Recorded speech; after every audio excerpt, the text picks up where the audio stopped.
ہمیں قرآن اور سنت کے مطابق اپنی زندگیوں کو گزارنے کی توفیق عطا فرمائے، اور ہماری نسلوں کو ہر قسم کے فتنوں سے، ایسے فتنے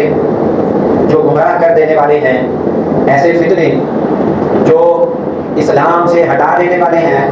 ایسے فتنے جن کی وجہ سے ایمان خطرے میں پڑ جاتا ہے، اللہ رب الجلال سے دعا ہے کہ اللہ رب الجلال ہمیں اور ہماری آنے والی نسلوں کو ان تمام قسم کے فتنوں سے اللہ تعالیٰ حفاظت فرمائے۔ ایک واقعہ لکھا ہے حضرت عمر فاروق رضی اللہ تعالیٰ عنہ کا، حضرت عمر فاروق رضی اللہ تعالیٰ عنہ نے ایک مرتبہ گشت کیا مسجد نبوی کا، تو مسجد نبوی کے اندر ایک شخص کو دیکھا کہ وہ بیٹھا ہوا ہے اور دعا کر رہا ہے کہ اللہ مجھے فطروں سے نجات عطا فرما دے، میری فطروں سے حفاظت فرما دے، میری فطروں سے نجات فرما دے۔ حضرت عمر رضی اللہ تعالیٰ عنہ نے اس کو ڈانٹا کہ میرے بھائی، فطروں سے پناہ ضرور مانگنی چاہیے، لیکن ایسے فطروں سے پناہ مانگنی چاہیے جو گمراہ کر دینے والے، جن کی وجہ سے انسان اپنے ایمان جن کی وجہ سے انسان کو اپنے ایمان کو ڈوب جاتا ہوا نظر آتا ہو، ایسے فطروں سے پناہ مانگنی چاہیے۔ ورنہ اللہ رب الجلال نے تو قرآن مجید کے اندر اولاد کو بھی فتنہ کہا ہے اور مال کو بھی فتنہ کہا ہے، تو یہ تو پھر اولاد اور مال کون نہیں چاہتا ہے کہ میں اولاد بھی میری ہو اور میرے پاس مال بھی ہو؟ یہ تو ہر بندہ چاہتا ہے کہ میرے پاس مال بھی ہو، دولت بھی ہو، میری اولاد بھی ہو، یہ تو ہر بندہ چاہتا ہے، لیکن یہ کوئی نہیں چاہتا ہے کہ ان فطروں سے میری اللہ تعالیٰ حفاظت فرمائے۔ یہ کوئی دعا کرے گا کہ اللہ تعالیٰ میری مال سے حفاظت فرما دے گا، اولاد سے حفاظت فرما دے گا۔ تو حضرت عمر رضی اللہ تعالیٰ عنہ نے ایک بریک بیوی کی طرف اشارہ فرمایا کہ بھائی، فطروں سے پناہ مانگنی ہے، لیکن ایسے فطروں سے پناہ مانگو کہ جن کی وجہ سے اسلام کو خطرہ ہو، جن کی وجہ سے انسان کے ایمان کو خطرہ ہو، ایسے فطروں سے پناہ مانگنی چاہیے۔ فطروں کا دور ہے، بلکہ میں تو یہ کہا کرتا ہوں کہ فطروں کا دور ہے، ہر طرح قدم قدم پر فطرے ہیں، قدم قدم پر انسان کے ایمان کو برگلانے والے اور اسلام کو چھیننے والے، ایمان کو چھیننے والے فتنے اسلام کے ہی لباس کے اندر تیار ہو کر، داڑھی پگڑی جبے کبے پہن کر بیٹھے ہوئے ہیں، اور کیا کرتے ہیں کہ ایمان کے ڈاکو ہیں، اصل میں اسلام کے وہ فطرے ہیں، اسلام کے لیے خطرے کا نشان۔ انسان ایک دفعہ ان کی شکل صورت دیکھے اور دیکھ کر کے انسان سوچ نہیں سکتا کہ یار یہ بندہ بھی فتنہ ہے، یہ بندہ بھی غیر مسلم ہو سکتا ہے، یہ بندہ بھی کافر ہو سکتا ہے۔ تو حضرت عمر رضی اللہ تعالیٰ عنہ نے فرمایا کہ اس طرح کے فطروں سے پناہ مانگنی چاہیے کہ جس سے انسان کے اپنے ایمان کو خطرہ ہو۔ اے اللہ، مجھے ایسے فطروں سے نجات عطا فرما، ایسے فطروں سے میری پناہ عطا فرما کہ جو فتنے ایمان کے لیے خطرے کا باعث ہو۔ بہرحال بات کر رہا تھا کہ جس دور کے اندر ہم جی رہے ہیں، یہ دور فطروں کا دور ہے، نہ صرف فطروں کا دور ہے بلکہ معاشی تنگیوں کا دور ہے، بیماریوں کا دور ہے، مطلب ہر قسم کی پریشانیوں کا دور اس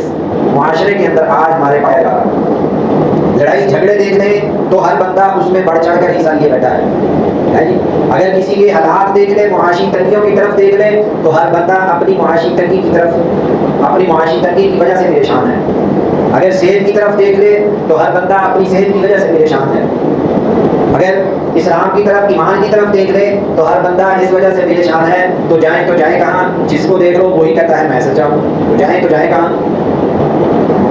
تو نبی علیہ الصلوۃ والسلام نے ارشاد فرمایا، بلکہ قرآن مجید کی ایک آیت جو میں نے تلاوت کی، ما کان محمد ابا احد من رجالکم ولکن رسول اللہ وخاتم النبیین وکان اللہ بکل شیء علیما۔ اس کا لب لباب خلاصہ یہ ہے کہ اس آیت مبارکہ کے اندر رب ذوالجلال ارشاد فرما رہے ہیں کہ محمد صلی اللہ علیہ وسلم یہ آخری نبی ہیں، ان کے بعد کوئی نبی پیدا نہیں ہوگا قیامت کی صبح تک، قیامت کے سور پھونکنے تک، بلکہ جنت اور جہنم کے فیصلے ہو جائیں گے، پھر بھی جو ہے نا کوئی بھی نبی اس دنیا کے اندر پیدا نہیں ہوگا،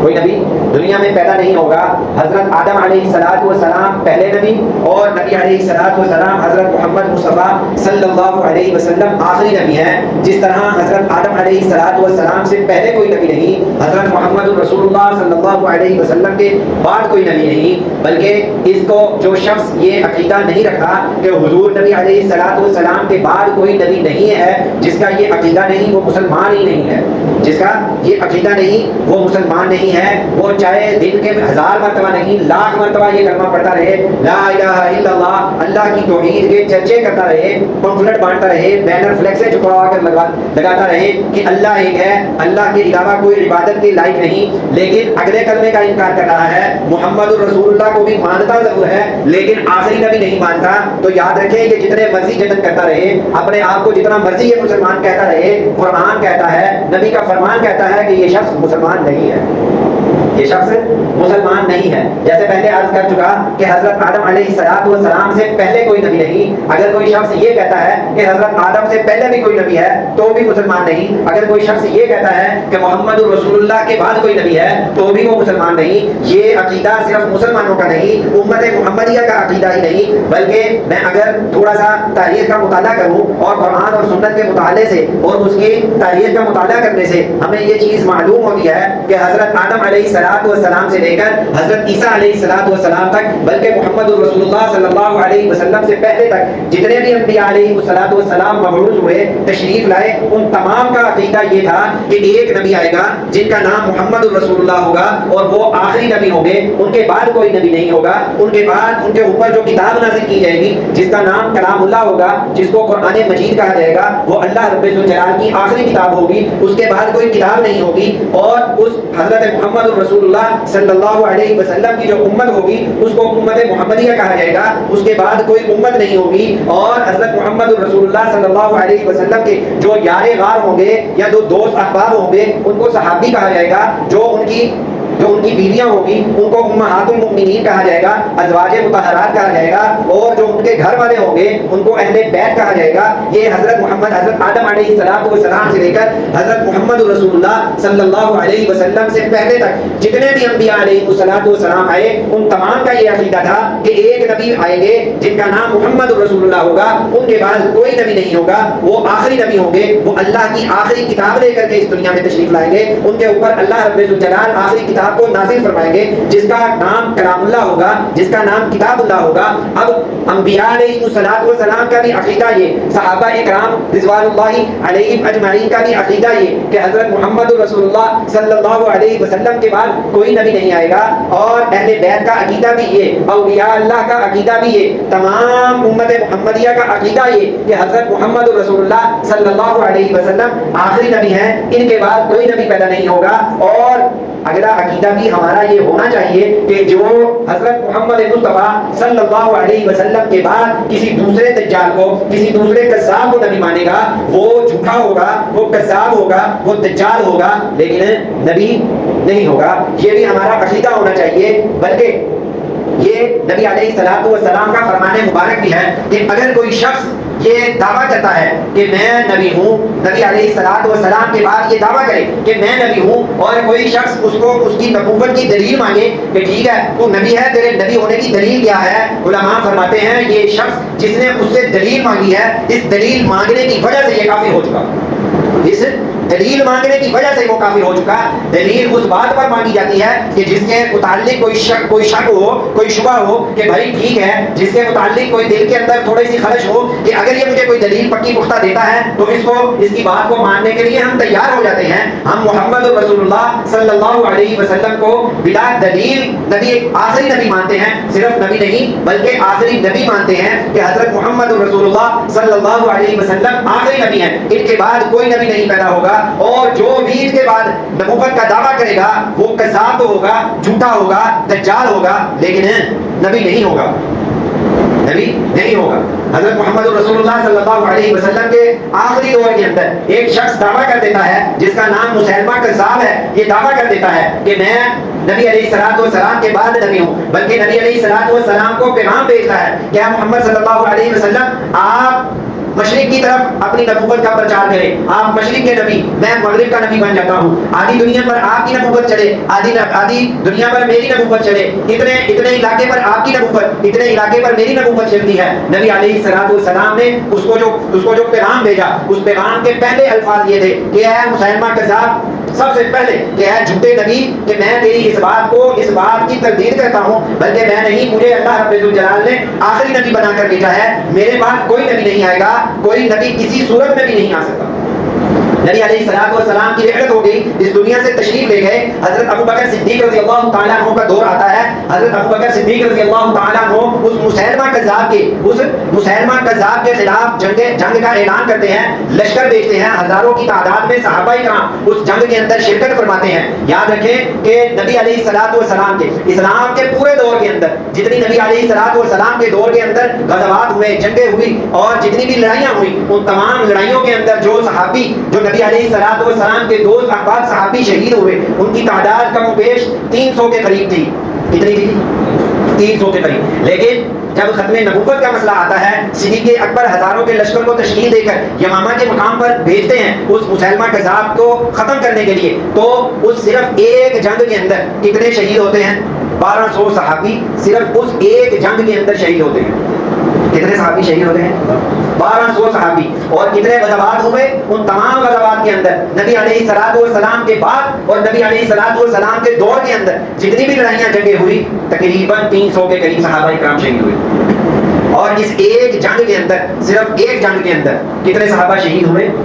1200 صحابہ شہید ہوئے. اور مسئلہ کیا تھا کہ ختم نبوت کی حفاظت کرنی ہے, ختم نبوت کی حفاظت کرنی ہے. کہ یہ مسئلہ جو ہے ختم نبوت کا, اگر آج یہ شخص سر اٹھا کر کے کہتا ہے کہ میں نبی ہوں, اس کے بعد کتنے لوگ آئیں گے جو یہ کہیں گے کہ میں نبی ہوں؟ آج پھر دور کے اندر, اس دور کے اندر لوگ کہتے پھرتے ہوتے کہ بھئی کیا یہ کہتے پھرتے حضرت محمد رسول اللہ صلی اللہ علیہ وسلم فرماتے ہیں میں آخری نبی ہوں, فلاں شخص کہتا ہے میں آخری نبی ہوں, فلاں شخص کہتا ہے میں آخری نبی ہوں. اب بتائیں کہ ہم مانیں تو کس کو آخری نبی مانیں؟ صحابہ اکرام رضوان اللہ علیہ مجمعین نے اسی فتنے کا خاتمہ اسی وقت ہی کر دیا کہ اس کے بعد کوئی سر نہ اٹھا سکے, کوئی اس بات کو پیش نہ کر سکے کہ ہم ختم نبوت نبی علیہ الصلوۃ والسلام کے بعد ہم بھی نبی بنے. اسی وقت صحابہ اکرام رضوان اللہ علیہ مجمعین کا لشکر تشکیل دیا اور جنگ لڑی, اور وہ جنگ میں مسیلمہ کذاب کو قتل کیا اور 1200 صحابی رسول شہید ہوئے, جس کے اندر 700 کے قریب جو صحابہ اکرام تھے وہ تھے جو قرآن کے قاری تھے, جو قرآن کے حافظ تھے. 700 صحابہ اکرام جو قرآن کے حافظ تھے, جو قرآن کے قاری تھے, جو اتنی خوبصورت آواز میں قرآن پڑھا کرتے تھے. 700 کے قریب صحابہ اکرام وہ بڑے شہید ہوئے. آج تو ہمارے ہاں قرآن پڑھنے پڑھانے والے کی نا کوئی اتنی عزت قدر نہیں ہے, حقیقت بات ہے, حقیقت بات یہ ہے. لیکن جنہوں نے قرآن کی خاطر جانیں دی, جنہوں نے قرآن کی خاطر اپنی اولادوں کو چھوڑا, جنہوں نے قرآن کی خاطر اپنے گھروں کو چھوڑا, جنہوں نے قرآن کی خاطر اپنے خاندانوں کو چھوڑا, قرآن کی قدر ان کو تھی. ان سے پوچھیں کہ قرآن کے حافظ جب شہید ہوئے تو اس وقت ان کے دلوں کے اوپر کیا گزری؟ اس وقت حضرت صدیق اکبر رضی اللہ تعالیٰ عنہ کو یہ خیال آیا کہ اگر اسی طرح قرآن کے حافظ اس دنیا سے رخصت ہوتے گئے اور شہید ہوتے چلے گئے تو کوئی بعید نہیں ہے کہ شاید قرآن مجید یہیں پر ہی ختم ہو جائے. پھر اس کے بعد قرآن مجید کو لکھوانا شروع کیا گیا. 700 کے قریب صرف ایک مسئلے کے اوپر صحابہ اکرام قاری اور حفاظ تھے جو شہید ہوئے. کل 1200 کے قریب صحابہ اکرام شہید ہوئے. کل 1200 کے قریب صحابہ اکرام شہید ہوئے. یہ کتنا حساس مسئلہ ہے جس کے لیے صدیق اکبر رضی اللہ تعالیٰ عنہ. اور یاد رکھیں کہ جنگ کے اندر اسلامی قوانین کے مطابق اگر جنگ ہو رہی ہے تو جنگ صرف اس شخص سے لڑیں جو آپ کے لیے میدان کے اندر جنگ لڑنے آیا. کسی بزرگ کو جنگ اگر وہ گھر میں ہے تو اس سے لڑائی نہیں کرنی ہے, اگر کوئی بیمار ہے تو اس سے لڑائی نہیں کرنی ہے, اگر کوئی عورتیں ہیں خواتین ہیں جنگ کے اندر اگر نہیں ہے, جنگ کے میدان کے اندر اگر نہیں ہے, ان سے لڑائی نہیں کرنی ہے, اگر کوئی پکی فصلیں ہیں ان سے لڑائی نہیں کرنی ہے. یہ قوانین وہ ہیں جو اسلامی قوانین ہیں کہ ان قوانین کی پابندی کرتے ہوئے, اسلامی قوانین کی پابندی کرتے ہوئے جنگ لڑنی ہے. لیکن جب صدیق اکبر رضی اللہ تعالیٰ عنہ نے لشکر کو تشکیل دیا تو فرمایا جاؤ جا کر کے اگر مسیلمہ کذاب کو ماننے والی کوئی عورت ہے, کوئی بچہ ہے, اگر اس کے ماننے والوں نے کوئی فصل اگائی ہوئی ہے, اگر اس کے ماننے والوں نے کسی قسم کی کوئی تجارت کی ہوئی ہے, سب کو نیست و نبود کر دو. کسی چیز کو باقی نہیں رہنا چاہیے تاکہ قیامت تک کے آنے والے جتنے بھی جھوٹے کذاب بڑے سا بڑا جھوٹ بول سکے لیکن اس کی یہ جرت نہ ہو کہ وہ نبی علیہ الصلوۃ والسلام کے بعد آخری نبی ہونے کا دعویٰ کرتے. اس کی کسی کی یہ جرت نہ ہو سکے کہ وہ نبی علیہ الصلوۃ والسلام کے بعد آخری نبی ہونے کا دعویٰ کرتے. ہر چیز کو ختم کر دو, اس چیز کو جڑ سے ختم کر دو جس نے نبی علیہ الصلوۃ والسلام کے خلاف اعلان بغاوت کیا ہو. جس نے نبی علیہ الصلوۃ والسلام کے خلاف اعلان بغاوت کیا ہے اس کو جڑ سے ختم کر دیا. یہ صاحب حضرت ابوبکر صدیق رضی اللہ تعالیٰ عنہ نے اپنے لشکر کو یہ ترغیب دے کر کے بھیجا. اور پھر چھوٹے سے چھوٹا بچہ بھی اور کوئی خاتون چاہے میدان جنگ میں تھی یا نہیں تھی, جو مسیلمہ کذاب کا نام لینے والا تھا, نبی علیہ الصلوۃ والسلام کے خلاف بغاوت کرنے والا تھا, تاج و تخت ختم نبوت کے خلاف آواز بلند کرنے والا تھا, صحابہ اکرام رضوان اللہ علیہ مجمعین نے اس کو نیست و نابود کیا. آج ہمارے اس دور کے اندر بھی ایک بہت بڑا فتنہ پیدا ہے جس کو مرزائی کہتے ہیں، قادیانی کہتے ہیں. آج وہ بھی اپنے مشن کے اندر دن بدن ترقی کیے جا رہے ہیں. اور یاد رکھیں کہ مرزائی قادیانی کوئی عیسائی نہیں ہوتا، مرزائی قادیانی کوئی یہودی نہیں ہوتا، مرزائی قادیانی کوئی ہندو سکھ نہیں ہوتا. اور یاد رکھیں اگر کوئی مرزائی یا قادیانی ہوتا ہے اپنے اسلام کو چھوڑتا ہے تو وہ ہوتا کون ہے؟ مسلمان. وہ ہوتا کون ہے جو مسلمان ہوتا ہے؟ اور ان لوگوں کی باتوں میں آ جاتا ہے اور باتوں میں آ کر کے حضور علیہ الصلوۃ والسلام سے بغاوت کر جاتا ہے. حضور علیہ الصلوۃ والسلام سے بغاوت کر جاتا ہے. اور اگر اس شخص کا آپ چہرہ دیکھیں کہ آنکھ سے کانا ہے، آنکھ سے کانا ہے اور اپنے آپ کو نبی کہتا ہے. نبی تو اتنا خوبصورت ہوتا ہے. حضرت محمد رسول اللہ صلی اللہ علیہ وسلم کے حسن کی بات تو کیا کرنی. حضرت موسیٰ علیہ السلام فرعون نے اعلان کر دیا کہ جو بچہ بھی پیدا ہو اس کو پیدا ہوتے ہی مار دو، جو بچہ پیدا ہو اس کو پیدا ہوتے ہی زندہ درگور کر دو، جو بچہ پیدا ہو اس کو قتل کر دو. حضرت موسیٰ علیہ السلام پیدا ہوتے ہیں، ماں چہرہ دیکھ کر سبحان اللہ کہتی ہے اور کہتی ہے کہ میں اپنے بیٹے کو کیسے ان ظالموں کے حوالے کر دوں. ایک صندوق کے اندر بند کر کے دریائے بدھ کر دیتی ہے. اور جب وہ صندوق گرتا پڑتا چلتا ہے فرعون کے محل کے قریب گزرتا ہے تو بیوی کے ساتھ بیٹھا ہوا وہ فرعون، بیوی کہتی ہے یہ صندوق کو لے کر آؤ. جب صندوق کھولا جاتا ہے حضرت موسیٰ علیہ السلام جو نبی ہیں، نبی تو بچپن سے ہی بڑا بہت حسین اور خوبصورت ہوا کرتا ہے. میں محمد رسول اللہ صلی اللہ علیہ وسلم کے حسن کی بات نہیں کرتا، حضرت موسیٰ کے حسن کی بات کرتا ہوں جو جلالی بھی ہیں. صندوق کھولا جاتا ہے، وہ جو فرعون کی بیوی اور فرعون جو لاکھوں بچوں کے قتل کا سبب بنا، دیکھ کر کے ایک دم کہتا ہے کہ کتنا خوبصورت بچہ ہے. بیوی کہتی ہے لاکھوں بچوں کو قتل کر دو پرواہ نہیں ہے لیکن اس بچے کو قتل نہیں کرنے دوں گی، اس بچے کو قتل نہیں کرنے. حضرت موسیٰ علیہ السلام کے حسن کو دیکھ کر فرعون کا بھی دل نرم ہو گیا کہ اتنا خوبصورت بچہ کس طرح سے قتل کر دوں، کس طرح سے اس کو قتل کروا. تو اللہ رب الجلال نے پھر موسیٰ کو فرعون کے محل میں بھی پال کے دکھایا. اور حضور علیہ السلام کے حسن کی تو کیا بات ہے. اور آج دجال کانا کذاب مرزا غلام قادیانی کی تصویر دیکھو تو اس کی تصویر دیکھتے ہی لعنت بھیج رہا ہے. ایک آنکھ سے کانا، شکل کا کالا، اور اس کے ماننے والے اس کو نبی مانتے ہیں، اس کے ماننے والے اس کو نبی مانتے ہیں. اور یہ یاد رکھیں آج اگر امت مسلمہ ساری ایک جان یک مشت ہو جائے، ایک مٹھ ہو جائے تو کسی کی ضرورت نہیں ہے وہ کبھی قرآن کی بے حرمتی کر جائے، کسی کی ضرورت نہیں ہے کہ وہ کوئی نبی ہونے کا دعویٰ کر جائے، کسی کی ضرورت نہیں ہے کہ وہ نبوت کے کسی قانون کے اوپر کوئی چھیڑ چھاڑ کر جائے. آج یاد رکھیں کہ آج ہم تو اپنے گھروں کے اندر تکیوں کے اوپر سر رکھ کر آرام سے سو جاتے ہیں نا. ہاں یہ جو ہمارے حکمران ہیں یہ کیا کرتے ہیں، ان کو آئے دن اس چیز کا پریشر ہوتا ہے کہ کم از کم اور کچھ نہ کرو تمہارے ملک کے سارے قرضے معاف کر دیے جائیں گے، صرف یہ ختم نبوت کے اوپر قتل کر دینے والے کو تم یہ قانون ختم کر دو، یہ تحفظ ختم نبوت کے بل کو مسترد کر دو، اس ختم نبوت کے قانون کو ختم کر دو، تمہارے ملک کے سارے قرضے ختم کر دیے جائیں گے، تم جو مانگو گے تمہیں مل جائے گا. لیکن یہ شرک ختم کرو کہ ختم نبوت کے مقابلے میں جو بھی آئے گا اس کی سزا اس کو سزائے موت دی جائے گی. آئے دن نئے سے نیا قانون اس کے خلاف بنایا جاتا ہے. انٹرنیشنل سطح پر اس قانون کی خلاف ورزی کے لیے مسلمانوں کو اکسایا جاتا ہے. 1974 کے اندر جب یہ قانون بنایا گیا اسی وقت یہ قادیانی اس وقت ہی انہوں نے اس بات کو اعلان کیا کہ ہم اس قانون کو اپنی جوتی کی نوک پر رکھتے ہیں، اس قانون کو اپنی جوتی کی نوک پر رکھتے ہیں. نہ یہ اسلام کے مخلص، نہ یہ اسلام کے لیے مخلص، نہ یہ پاکستان کے لیے مخلص، نہ یہ اسلام کے کسی قوانین کو مانے اور نہ ہی پاکستان کے قوانین کو مانے. اور آئے دن ان کے خلاف یہ مسلمانوں کے خلاف نئے سے نئے پروپیگنڈا کرتے رہتے ہیں کہ کسی طریقے سے مسلمانوں کی یہ شرک کو ختم کر دیا جائے، اس شرک کو ختم کر دیا جائے. آج مجھے بڑے دکھ سے یہ بات کہنی پڑتی ہے. آج سفر کی 13 ہو گئی ہے، سفر کی 13 ہو گئی. ابھی 5-7 دن 8 دن کے بعد ہمارے لاہور کے اندر دادا صاحب کا میلہ لگے گا، ہوش ہوگا. کتنی عوام آئے گی. جس راستے سے گزریں گے وہ راستہ بند ہوگا، جس راستے سے آئیں گے وہ راستہ بند ہوگا. یہاں سے کچہری سے آپ نے کراس کر کے انارکلی جانا ہے، نہیں جا سکیں گے کیونکہ راستہ بند ہوتا ہے. اگر انارکلی سے اردو بازار کی طرف سے آئیں تو بھی راستہ بند، شادرے سے آئیں تو بھی راستہ بند، ہر طرف سے راستے بند ہو گئے کہ آگے میلہ لگا ہوا ہے. ہمارے مسلمان بھائی ڈھول کی تھاپ کے اوپر چادر کے آگے رقص کرتے ہوئے جائیں گے. بھائی ان کا اپنا مطلب ہے، جائے نہ جائے ہمیں کوئی اس سے گلا نہیں. لیکن دکھ کے ساتھ یہ کہنا پڑتا ہے کہ خدا کی قسم اگر جتنے مسلمان اس میلے میں اکٹھے ہوتے ہیں اتنے مسلمان ختم نبوت کے لیے اگر اکٹھے ہو جائے کسی کے باپ کی بھی ضرورت نہیں ہے وہ ختم نبوت کے قانون کو ختم کرنے کی بات بھی کرتے، کسی ختم نبوت کے قانون کو ختم کرنے کی وہ بات بھی کرتے. ایمانداری سے بتائیں کہ پاؤں رکھنے کی بھی جگہ نہیں ہوتی ہے، پاؤں رکھنے کی بھی جگہ نہیں ہوتی ہے کہ خدا کی قسم اتنے لوگ اگر ختم نبوت کے مسئلے کے لیے اکٹھے ہو کر کہ اپنا احتجاج ریکارڈ کروا دیں کہ جس مردود نے ختم نبوت کے قانون کو ہلانے کی کوشش کی تو یاد رکھیں یہ تو ہم صرف اکیلے آئے ہیں، کل کو ہم اپنی بچوں کو بھی لے کر آئیں گے، اپنی بیویوں کو بھی لے کر آئیں گے، بوڑھی ماں ہے تو اس کو بھی لے کر آئیں گے، بوڑھا باپ ہے اس کو بھی لے کر آئیں گے، بیمار ماں ہے بیمار باپ ہے اس کو بھی لے کر آئیں گے، لیکن خدا کی قسم ختم نبوت کے اوپر آنچ نہیں آنے دیں گے، ہم ختم نبوت کے اوپر آنچ نہیں آنے دیں گے۔ لیکن مسئلہ یہ ہے کہ فرقوں میں بٹے پڑے ہیں ہم ایک دوسرے کے دستے گریبان ہوئے پڑے ہیں، ہم اپنے گھر سے لے کر اپنی مسجد تک ہر بندے کے ساتھ دستوں گریبان ہیں۔ ہم نے ختم نبوت کی حفاظت کس طرح کریں؟ ایک واقعہ لکھا ہے، ایک اختر نامی شاعر تھا، ایک اختر نامی شاعر تھا، شرابی تھا، شراب کے نشے میں دھت رہتا تھا،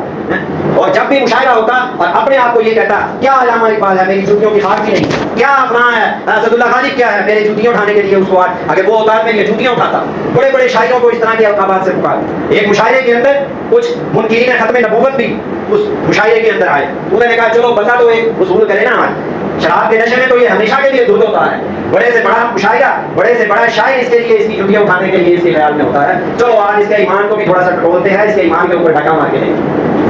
کہتا ہے ایک شخص مشاعرے کے اندر بولا کہ اختر بتانا ذرا یہ جو مرزا اسد اللہ غالب ہے یہ کیا ہے؟ وہ کہتا کچھ بھی نہیں ہے، میری جوتی اٹھانے کے لائق بھی نہیں کھائی۔ اچھا علامہ محمد اقبال رحمۃ اللہ علیہ بہت بڑا شاعر مشرق کہتا ہے اپنے آپ کو، کیا کچھ بھی نہیں، میرے تکیے کی خاک بھی نہیں ہے۔ انہوں نے کہا اچھا، تیسرے نے کہا اچھا یہ محمد رسول اللہ کون ہے؟ شراب کا گلاس ہاتھ میں پڑا، مارا اس کے ماتھے پہ، وہ خبیث انسان، ایک یہی تو در میرے پاس بچا ہے، کل قیامت کے دن اسی کی وجہ سے تو اللہ سے پوچھنا ہے کہ اللہ تو مجھے اس در کی وجہ سے اس نسبت کی وجہ سے میری بخشش کر دے۔ وہ ظالم انسان تو وہ بھی دامن مجھ سے میرے ہاتھ سے چھیننا چاہتا ہے۔ پکڑ لیا اس کو، مشاعرے کے اندر بھی پکڑ کر ٹیٹ پکڑی اس کی اچھی۔ میرے عزیز دوستو، آج اگر ہم اپنی نمازیں دیکھ لیں، اپنی تلاوتیں دیکھ لیں، اپنی نمازیں نوافل تہجد روزے دیکھ لیں، ہم اپنے صدقات دیکھ لیں، تو یقین مانیں کہ ہمیں یقین نہیں ہے کہ ہم اپنی نمازوں کے بلبوتے پر جنت میں چلے جائیں گے۔ کیوں یقین ہے کہ ہم اپنی نمازوں کے بلبوتے پر جنت میں چلے جائیں گے؟ ادھر سے نماز پڑھ کے جاتے ہیں، باہر جا کے 10 گالیاں دے کر حساب برابر کر دیتے ہیں، ہوتا ہے نہیں ہوتا ہے؟ ادھر مسجد میں نماز پڑھتے ہیں، باہر جا کے 10 جھوٹ بولتے ہیں، حساب برابر ختم، اللہ سب کچھ ٹھیک ختم۔ کہاں گئی اگلی نماز کے لیے مقدر میں اگر لکھی ہوئی تو پڑھ لیں گے، نہیں تو پھر جس دن نماز پڑھنے کی توفیق نہیں مل لیں گے۔ تو ہم اپنی نمازوں کی وجہ سے جنت میں چلے جائیں گے؟ کوئی پتہ نہیں جا سکتے۔ جس طرح کی ہماری نمازیں، اور نماز پڑھ بھی رہے ہوں تو نماز کے لیے جسم ہمارے جہاں ہے وہ ہمارے کاموں کے اندر بدلی ہوتی ہے۔ یقین مانے کہ ہمیں اپنی عبادات کے اوپر یقین نہیں ہے کہ ہم اپنی عبادت کی وجہ سے جنت میں چلے جائیں گے، لیکن حضور علیہ الصلوۃ والسلام کا دامن ہمارے ہاتھ میں، ہم نے اپنے ہاتھ میں مضبوطی سے تھامے رکھا، تو یقین مانے اس بات پر یقین ہے کہ ہم اس دامن کی وجہ سے، اس دامن کو تھامے رکھنے کی وجہ سے ہمیں یہ یقین ہے اللہ رب الجلال کی ذات سے کہ اللہ رب الجلال ہمیں اس دامن کو تھامنے کی وجہ سے اس دور کے اندر، جس دور کے اندر معاشی پریشانیاں بھی تھی، جس دور کے اندر ہر طرح کی مشکلات تھی، غربت ہر وقت دروازہ کھٹکا رہی تھی، ہم نے اس وقت محمد رسول اللہ صلی اللہ علیہ وسلم کا دامن بھی اپنے ہاتھ سے نہیں چھوڑا، تو قیامت والے دن شاید اس دامن کی وجہ سے رب الجلال ہماری بخشش اور مغفرت فرمائے، شاید اس وجہ سے اللہ رب الجلال ہماری بخشش اور مغفرت فرمائے۔ اور حضرت قاسم نانوتوی رحمۃ اللہ علیہ، حضرت انور شاہ کشمیری رحمۃ اللہ علیہ فرماتے ہیں کہ جو شخص ختم نبوت کی حفاظت نہیں کرتا، جو شخص ختم نبوت کی حفاظت کے لیے اپنے آپ کو پیش نہیں کرتا، یقین مانو اس سے بدتر کائنات کے اندر کوئی بندہ نہیں ہے، اس سے بہتر گلی کا وہ خارشی کتا ہے جو کہ جس کو ایک وقت کوئی بندہ روٹی ڈال دے تو سارا دن اس کے گھر کا طواف کرتا رہتا ہے، اس کے گھر کے باہر کھڑا رہتا ہے کہ اس شخص نے مجھے روٹی ڈالی تھی، اس بندے کے گھر کی حفاظت میری ذمہ داری ہے۔ وہ نبی جس کی وجہ سے ہم نے جنت میں جانا ہے، جس کی وجہ سے ہم نے جنت میں جانا ہے، جن کی وجہ سے ہماری بخشش ہوگی، جن کی وجہ سے ہماری بخشش ہوگی۔ پہلے میں عرض کر چکا کہ حضرت آدم علیہ السلام سے محمد رسول اللہ صلی اللہ علیہ وسلم سے پہلے تک جتنے بھی انبیاء علیہ السلام تشریف لائے، آج کے مسلمان نہیں بلکہ ان انبیاء علیہ السلام کی عقیدہ یہ تھا کہ حضرت محمد رسول اللہ صلی اللہ علیہ وسلم آخری نبی ہے، ان کے بعد کوئی نبی نہیں آئے گا۔ اسی لیے تو انبیاء علیہ السلام نے بھی یہ خواہش کیا کرتے تھے، ہائے کاش کہ ہم بھی اس امت کے، ہمیں وہ امت مل جاتی، اگر ہمیں وہ امت نہ ملتی تو نہ ملے، کاش کہ ہمیں اس امت میں پیدا ہی کر دیا جاتا۔ تو میرے عزیز دوستو، اس دور کے اندر جہاں بھی یہ چھوٹے چھوٹے پروگرامات جہاں پر ختم نبوت کا عنوان پایا جاتا ہو، میرے عزیز دوستو اس میں صرف اس نظریے کے ساتھ شریک ہوا جائے کہ اے اللہ میرے پاس تلوار اٹھانے کی طاقت نہیں تھی، اے اللہ میرے جسم کے اندر کسی سے لڑائی جھگڑا کرنے کی طاقت نہیں تھی، لیکن میرے اندر یہ طاقت تھی کہ میں اپنے گھر سے اٹھ کر یہ ختم نبوت کا عنوان لکھا ہوا ہے، میں اس ختم نبوت کے عنوان کے نیچے اپنے آپ کو پیش کرنے کے لیے حاضر ہو گیا۔ اے اللہ اگر اس وقت مجھے موت آ جائے تو میں قبول کرتا ہوں، اے اللہ میری اس نیکی کو اپنی بارگاہ میں قبول فرما دے۔ 6 ستمبر بدھ والے دن 6 ستمبر بدھ والے دن وحدت روڈ میں عالمی ختم نبوت کانفرنس ہو رہی ہے، جس کے اندر صرف اور صرف غیر مسلموں کو اور قادیانیوں کو، مرزائیوں کو یہ بات بتائی اور بابر کروائی جائے گی کہ یاد رکھو جتنی مرضی شرارتیں کر دو، ہمارے اوپر مہنگائی کے پہاڑ نازل کر دو، ہمارے اوپر مہنگائی کے طوفان نازل کر دو، ہم آنکھیں بند کر کر ان کو تو برداشت کر دیں گے، لیکن یاد رکھو کہ ختم نبوت کی طرف تم نے اگر آنکھ بھی اٹھائی تمہاری آنکھ کو نکال دیں گے، ہم تمہاری آنکھ کو نکال دیں گے، اگر ختم نبوت کی طرف تم نے انگلی بھی اٹھائی تو اس انگلی کے ساتھ تمہاری بازو بھی کاٹ دیں گے، صرف اور صرف اس بات کو اجاگر کرنے کے لیے کہ ہم مسلمان ہیں۔ اس کانفرنس کے اندر نہ صرف دیوبندی بلکہ بریلوی، اہل حدیث بلکہ شیعہ تک جو ختم نبوت کے اوپر ایمان رکھنے والا ادنا سا ادنا مسلمان بھی ہوگا، اس کانفرنس کے اندر آپ کو تمام حضرات، تمام اکابرین اس کانفرنس کے اندر آپ کو ملیں گے،